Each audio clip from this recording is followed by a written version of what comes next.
నేను మీ రెసిపీ రాంబాబు.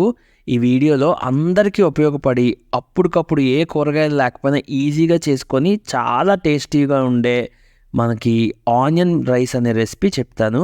జాగ్రత్తగా చూడండి, పక్కా కొలతలతో చెప్తాను, చాలా బాగుంటుంది.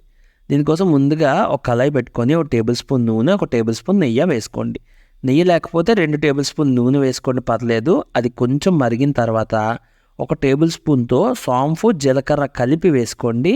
ఒక టేబుల్ స్పూన్ ఏమో వెల్లుల్లి రెమ్మలు కూడా వేయండి, చిన్న చిన్న ముక్కల కింద కట్ చేసి.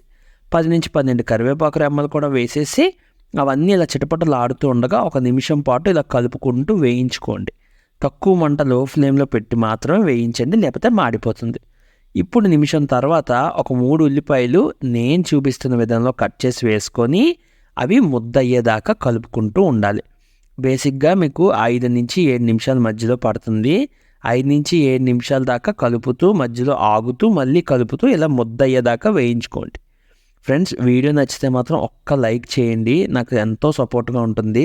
అలాగే ఈసారి నుంచి వారానికి 3 వంటలు పెడదాం అనుకుంటున్నాను. ఇంతకు ముందు వరకు 2 పెట్టేవాళ్ళం కదా, సో అవి ఏవి మిస్ అవ్వకూడదు అనుకుంటే సబ్స్క్రైబ్ చేసి పక్కన బెల్ ఐకాన్ కొట్టండి, మీకు అన్ని నోటిఫికేషన్లు వచ్చేస్తాయి. ఇప్పుడు ఇలా ముద్ద అయిపోయింది కదా, దీంట్లోకి ఒక 1/2 టేబుల్ స్పూన్తో మిరియాల పొడి, పెప్పరు, 1 టేబుల్ స్పూన్తో ఉప్పు, అలాగే 1/2 టేబుల్ స్పూను పసుపు, ఇంకా 1/2 టేబుల్ స్పూన్ కారం వేసుకోండి. ఈ 4 వేస్తే చాలు. ఇవన్నీ ఇప్పుడు ఉల్లిపాయలకి బాగా పట్టేలాగా కలుపుకోండి. మీరు ఎలా కలుపుతూ ఉండగా ఉల్లిపాయలు ముద్దగా అవుతూనే ఉంటాయి ఇంకా సో దానివల్ల ఏం ప్రాబ్లం లేదు. ఇప్పుడు ఒకవేళ మీ దగ్గర ఉన్నట్టుంటే ఒక 3-4 జీడి పలుకులు, కొంచెం కొత్తిమీర వేసుకోండి. ఈ 2 లేకపోయినా పర్లేదు, ఉంటే వేసుకుంటే కొంచెం ఎక్స్ట్రా టేస్ట్ వస్తుందన్నమాట. ఓకేనా? ఇప్పుడు ఇవన్నీ బాగా కలిపేసుకొని లాస్ట్లో దీంట్లో అన్నం యాడ్ చేసేయాలి. అయితే మేము నెయ్యి కొంచెం ఎక్కువ తింటాం, అందుకని ఇంకొక టేబుల్ స్పూన్ యాడ్ చేస్తున్నాను. ఒకవేళ లేకపోతే ఇది కూడా స్కిప్ చేసేయచ్చు, ఏం పర్లేదు. ఇప్పుడు ఇదంతా బాగా కలిపేసుకున్న తర్వాత మనం అన్నం అయితే వేసేసుకుందాం. నేనైతే అప్పటికప్పుడు వేడిగా ఉండిన అన్నం వేశాను, కానీ నైట్ అన్నంతో వేసిన, ఫ్రెష్ అన్నంతో వేసిన దేంతోనైనా సరే టేస్ట్లో తేడా రాదు, చాలా బాగుంటుంది.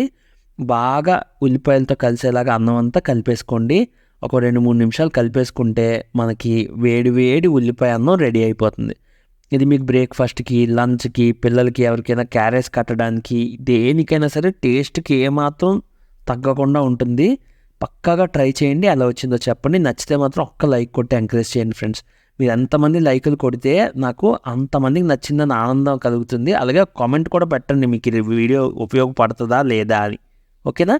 Thank you so much. నేను మీ రెసిపీ రాంబాబు.